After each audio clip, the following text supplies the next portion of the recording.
Sweetie, எங்க அம்மா எனக்கு புது ட்ரெஸ் வாங்கி கொடுத்திருக்காங்க. எப்படி இருக்கு? நல்லா இருக்கா? நீ போட்டிருக்க ட்ரெஸ் எல்லாம் நல்லாதான் இருக்கு. ஆனா நீ கருப்பா இருக்கறனால இந்த ட்ரெஸ் உனக்கு நல்லாவே இல்ல. ஆமா, நீ கருப்பா இருக்கல. நீ கருப்பா இருக்கறனால நீ எந்த கலர்ல ட்ரெஸ் போட்டாலும் பாக்குறதுக்கு நல்லாவே இருக்காது. ஓ ஸ்வீட்டி, அப்படியெல்லாம் சொல்லாத.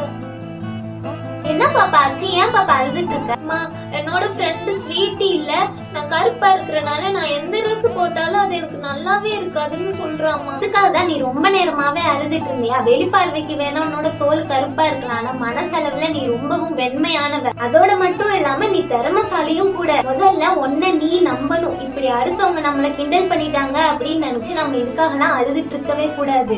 இன்னும் ஏன் கருப்பா இருக்கிறவங்க எத்தனையோ பேர் இந்த உலகத்துல சாதிச்சிருக்காங்க. அவங்க எல்லாம் இப்படி நம்ம கருப்பா இருக்கோம் அப்படின்னு நினைச்சிருந்தாங்கன்னா சாதிச்சிருக்க மாட்டாங்க. அவங்கள முன்னுதாரணமா வச்சு யாரெல்லாம் உன்னை கிண்டல் பண்ணாங்களோ அவங்க முன்னாடி நீ சாதிச்சு காட்டணும். இனிமே நீ இந்த மாதிரி எல்லாம் கிண்டல் பண்ற ஃப்ரெண்ட்ஸோட இனிமே சேரவே வேணாம். இனிமேல் உன்னை யாராவது கருப்புன்னு சொல்லி கிண்டல் பண்ணாங்கன்னா ஆமா நான் கருப்பு தான் அப்படின்னு எத்தா சொல்லு. யாரு என்ன வேணா சொல்லட்டும், என் தங்கம் எனக்கு எப்பவுமே அழகுதான்.